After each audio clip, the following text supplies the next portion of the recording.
I'm here at the U.S. Defense Industry Forum, where hundreds of people are discussing the future of defense industry cooperation between the two countries. Health officials hold a banquet to thank those who helped Taiwan during COVID, but not everyone is pleased. Former Taiwan President Chen Shui-bian hands in a petition to the presidential office. Plus, Reporters Without Borders announces its new index on World Press Freedom Day.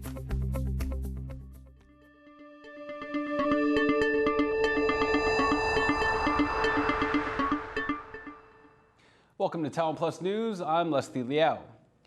A delegation of U.S. defense companies is holding talks with businesses in Taiwan for further security cooperation. Our reporter Jaime Okan was at the event. 25 of the top U.S. defense contractors are here in Taiwan's capital, Taipei. They're looking to step up security cooperation with local defense companies, and the focus is on drone technology. The U.S. is Taiwan's biggest defense partner, with almost all of the country's top weapons coming from America. The bond that ties the two countries together is enormously important. And our delegation this springtime, is here to talk about partnership with Taiwan industry on the basis of trust that wasn't accumulated yesterday or over the past week, but has been built over decades of working together. Over the years, the U.S. has sold everything from warships to mine layers to Taiwan. But drones are a relatively new development.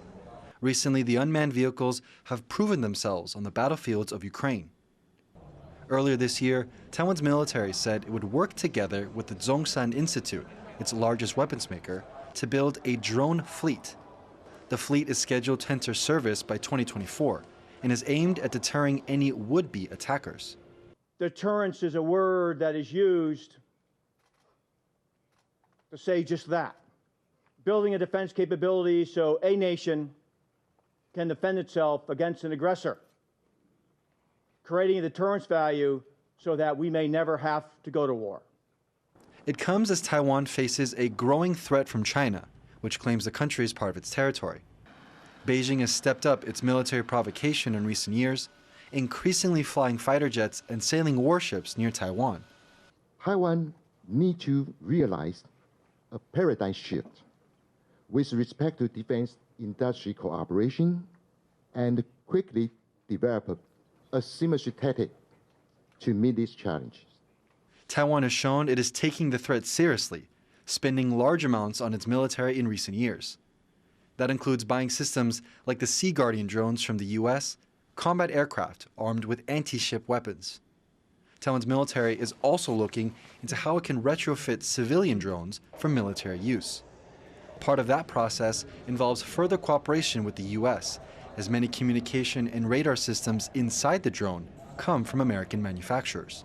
The U.S. has provided more than $20 billion in weapon sales to Taiwan since President Tsai Ing-wen took office in 2016.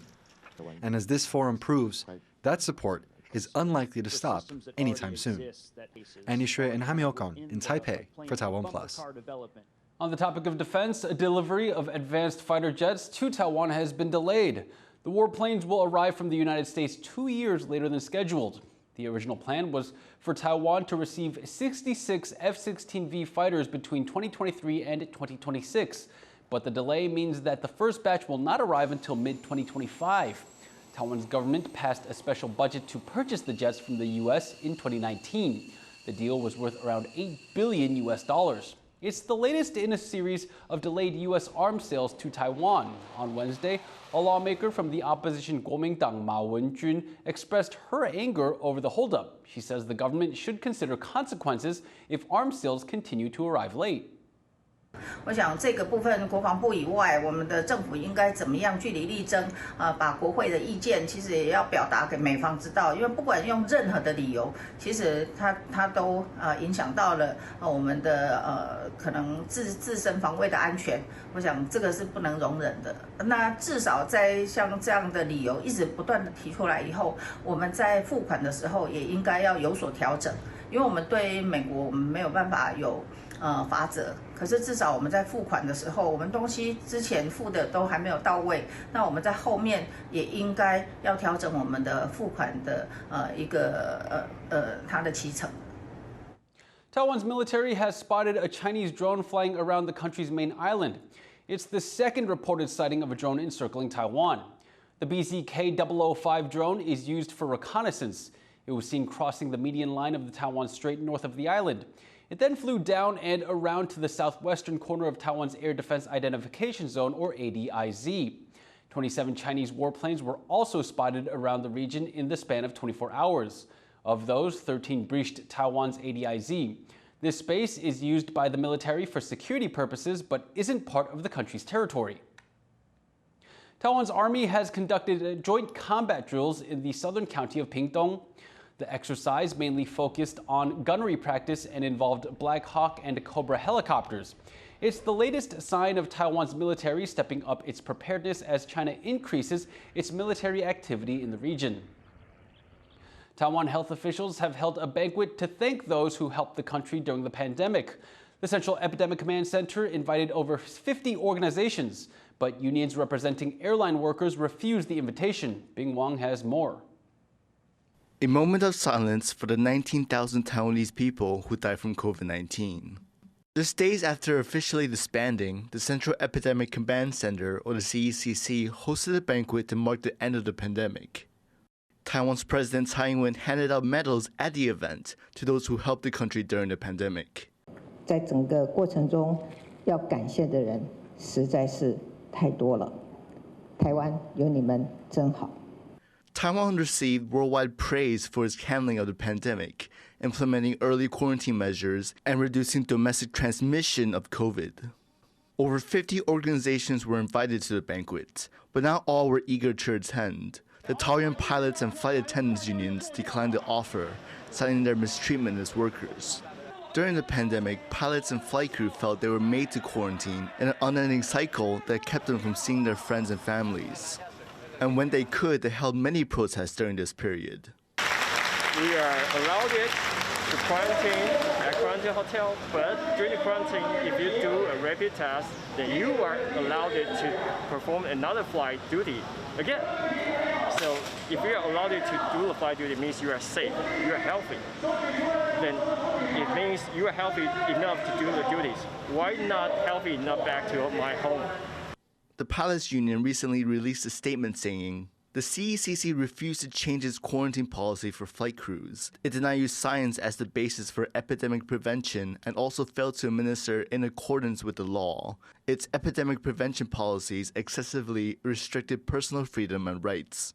The union also plans to file a lawsuit against the CECC's quarantine policies, but they hope to meet with health officials before that to see if they can resolve their issues. Ricky and Bing Wang for TaiwanPlus. While on the topic of health, Taiwan has reported 12 new cases of Mpox in the country. The new cases bring the total number in Taiwan up to 64, including 55 that were transmitted locally. Mpox is a virus that is spread through physical contact. It can cause severe rashes and body aches. Taiwan's Centers for Disease Control expects additional Mpox vaccines to arrive in mid-May. Besides Mpox, the CDC says parents with young children should be vigilant against a group of viruses currently spreading in Taiwan. 这一波里面，如果今年已经得过肠病毒的小朋友，也不要掉以轻心。 Taiwan's former president Chen Shui-bian has petitioned the presidential office. This comes as his son prepares to begin a prison sentence for money laundering. Chen Zizong was a Kaohsiung city councilor, but he was recently sentenced to 1 year in prison for his role in a money laundering scheme. Under current laws, that means he may not run for political office again.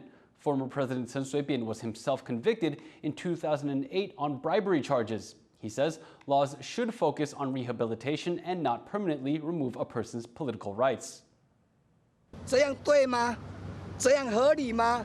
难道我们更生保护是假的吗？是不是除了工钱废掉，更生保护也废掉？不要再自欺欺人。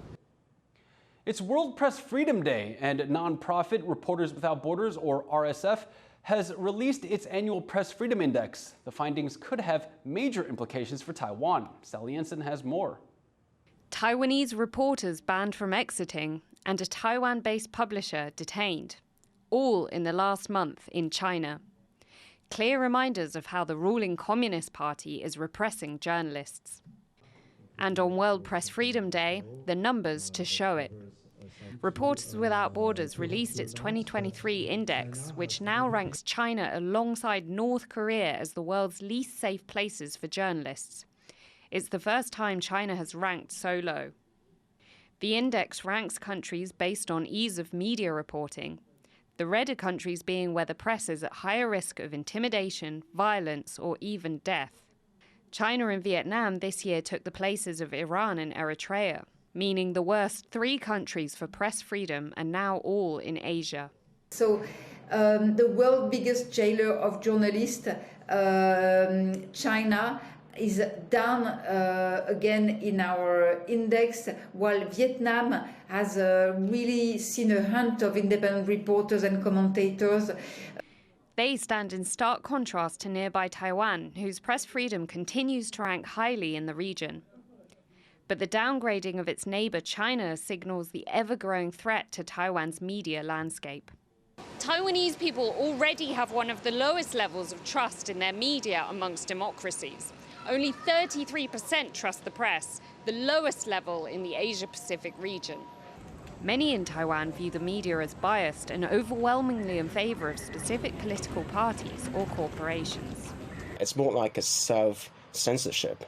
And I've heard a story in which a media outlet was actually trying to cover a story that might be harmful to one of its biggest donors or sponsors, and so they ended up just giving up the idea to report on that issue. That's one of the possibilities that you can see how corporates can interfere in media reporting. RSF says these structural weaknesses make Taiwan's media particularly vulnerable to disinformation attacks. For Taiwan, of course, Taiwan has to enforce better press freedom, be a better example. Taiwan is somehow the counter-example to China's authoritarian policies. RSF's new index once again places Taiwan as a beacon of press freedom in Asia, but with high levels of mistrust in the local media scene and China's new place as second lowest in the rankings, that freedom is far from guaranteed. Eason Chen, Harel Hughes, and Sally Jensen in Taipei for TaiwanPlus. Coming up, Taiwan engineers develop new tech to make e-bikes even greener. Stay tuned.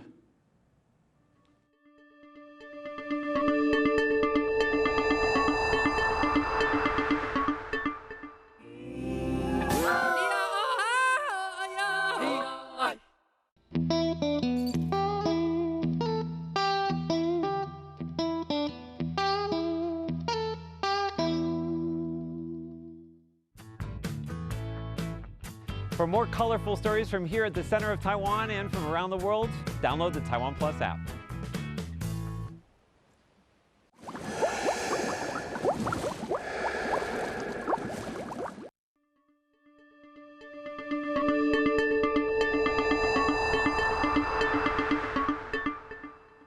Welcome back. You're watching TaiwanPlus News. Hong Kong's local elections will see the number of spots filled by public votes cut dramatically. The city's district council elections are due to take place in November. Under the new nomination system, only 88 seats will be directly elected by the people. That's down from 452 spots. 179 seats will instead be chosen by the city's leader, John Lee. The remainder will be chosen by district committees. Candidates must also be screened by a pro-Beijing panel, a rule set by China after it overhauled Hong Kong's electoral system in 2021. For more on what the new nomination system means for Hong Kong and its international image, our reporter Joyce Zeng spoke with sanctuary scholar and researcher Michael Moe in Leeds, England. So what is the scope of governance at stake in the district council elections in November? So compared to the context of Taiwan, district councillors have more power than the neighborhood chief, but they serve as a neighborhood chief in their constituency. It's a consultative body which advises the government on the well-being of the district. What does the new allocation of seats indicate about what democracy is left in Hong Kong? The proposal given by the Hong Kong authorities for improving so-called the district council arrangement is a complete democratic backsliding. For now, you have to get the nominations from those like elites actually being appointed by the government, which is insanely absurd. And not to mention that the directly elected seats would be drastically reduced to around 20% in each of the 18 district councils. At the same time, the chairman would have overreaching power to monitor so-called discipline or the performance of the district councillors is simply absurd. What are the options available for opposition voices? I don't think there would be any if there is no compromise on your belief or any of your interest. I don't think they could be able to get into the election at all. They have to find other ways if they would like to express themselves in the new Hong Kong, so to say. There have been several efforts to rebrand Hong Kong and restore its international image. Can you speak to the global sentiment around Hong Kong? It's very paradoxical for the Hong Kong authorities to promote their image of so-called Hello Hong Kong and to promote the well-being of Hong Kongers, branding called Happy Hong Kong campaigns. And then you roll out all those democratic backsliding proposals, which literally stripping all the rights of Hong Kongers used to have. That was Joyce Tseng speaking with Michael Mo, sanctuary scholar in Leeds, England. China's Foreign Minister Qin Gang has met with the chief of Myanmar's junta, Min Aung Hlaing. The two met on Tuesday in the country's capital, Naypyidaw. They discussed boosting diplomatic ties and joint investments in trade and energy. China is one of the Myanmar junta's closest allies and has offered key support after the military seized power in 2021. Qin is the second high-level Chinese official to visit the country since the coup. His predecessor Wang Yi's visit last year was seen by Myanmar's military leaders as a recognition of their legitimacy. Violent clashes between the junta and pro-democracy forces continue in Myanmar. Last month, an airstrike killed over 150 people in the country's northwest. A Palestinian man on hunger strike has died in Israeli custody, triggering exchanges of fire between Israel and Gaza. Khader Adnan was a senior member of the Palestinian group Islamic Jihad. He was found dead on Tuesday after an 87-day hunger strike in an Israeli jail while awaiting trial. Adnan is the first person on hunger strike to die in Israeli custody in more than 30 years. Following his death, hundreds of protesters took to the streets in Gaza and the occupied West Bank, and more than 30 rockets were fired into Israel. Israeli forces also struck targets in Gaza. The two sides have since agreed to a ceasefire. Electric bikes have been in high demand around the world. They're not only a healthy and easy way to get around, but are also good for the environment. Engineers in Taiwan have taken these e-bikes to the next level. Our reporter Sandy Chi has the story. One of the oldest, cheapest, and most environmentally friendly ways to get around. Bicycles have had a revival in recent years, with new electric designs more popular than ever. But they still require electricity to power up. To make these vehicles even more sustainable, an engineering team from National Taiwan University has developed a self-charging system for e-bikes. From braking to pedaling, just about everything you normally do on a bike can now generate the power to keep it moving. 然后它是完全不用使用到电池，或是还要考量到是要常常充电的一个部分。 The charging system uses a nano generator, a type of technology that converts mechanical energy into electricity. The process for making it is cheap and eco-friendly. 技术就是透过材料相对的接触分开，它就可以发电。所以你可以把它想象成，它就可以把环境中的一个机械能，把它转为电能的一个技术。那所以我们其实就会把我们的这个元件整合在脚踏车上不同的地方。The new design was also inspired by snakeskin. The materials contain keratin, a protein found in the skin's outer layer, which can help reduce wear and tear. The engineers say the technology could have other uses well beyond bicycles. 考量过是不是做到一个人体，可能在一些关节它比较容易受损的部分，因为它的组成本来就是一个完全生物可相容性的一个组成。 所以这在将来在生意上的发展应该也会蛮有帮助的。With this new development, the engineers hope their breakthrough can not only benefit the environment, but also the medical field. Howard Zhang and Sandy Chi for TaiwanPlus. Tuna season is in full swing in southern Taiwan, and buyers are rushing to snatch up the fish. But some are having a bit of trouble transporting their purchases. Several people tried to haul away a whole tuna on their scooters.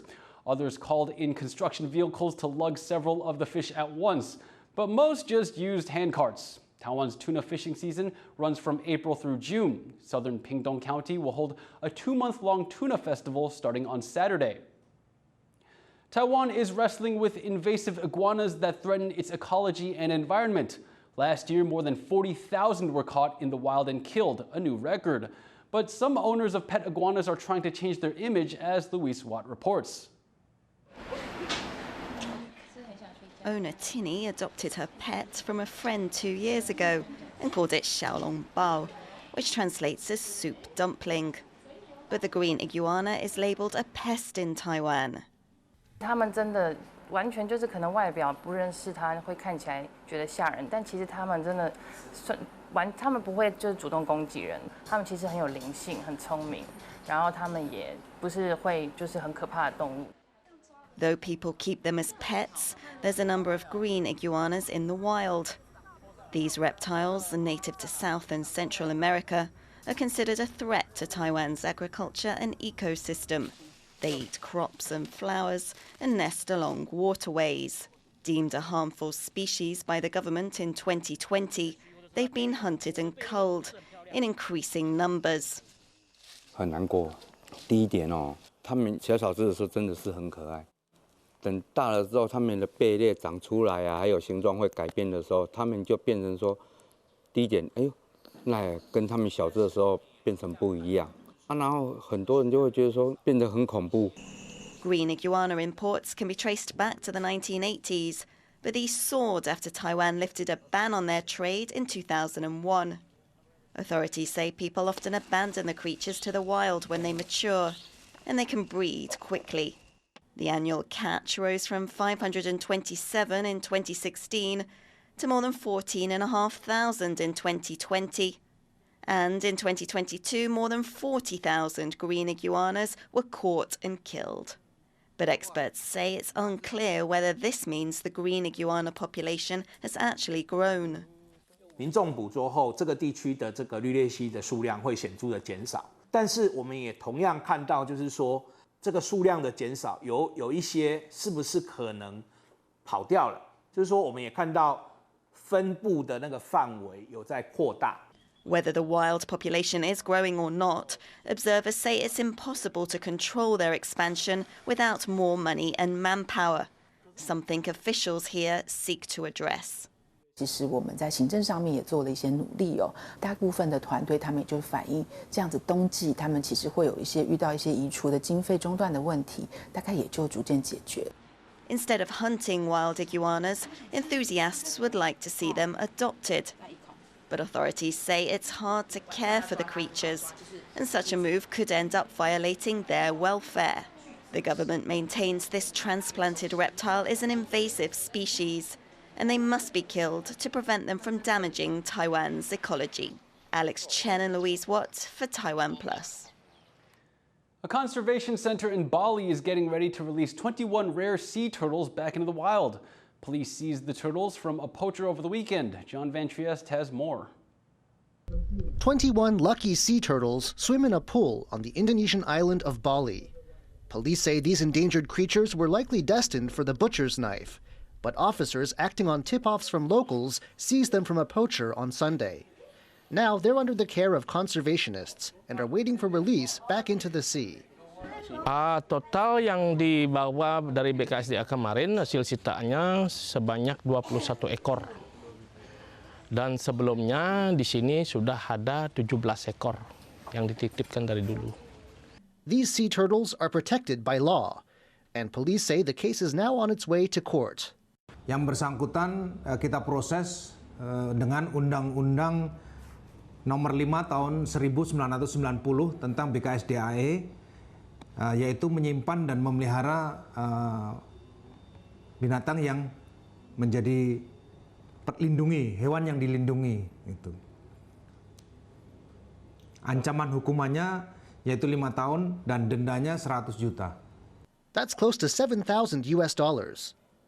Though this case is cracked, the crisis facing green sea turtles around the world remains. Their numbers have dived in recent years, and not just due to hunting. Their nesting sites on beaches are disappearing, and many get caught in fishing gear or die from swallowing plastic, meaning catching poachers is just one part of the work needed to bring these turtles back from the brink. Devin Tsai and John Van Trieste for TaiwanPlus. Thank you for watching TaiwanPlus News. Remember to download the TaiwanPlus app for more stories from Taiwan and around the world. Finally today, we leave you with images of the leading yachts in the ocean race crossing the equator. I'm Leslie Liao. Take care and see you next time.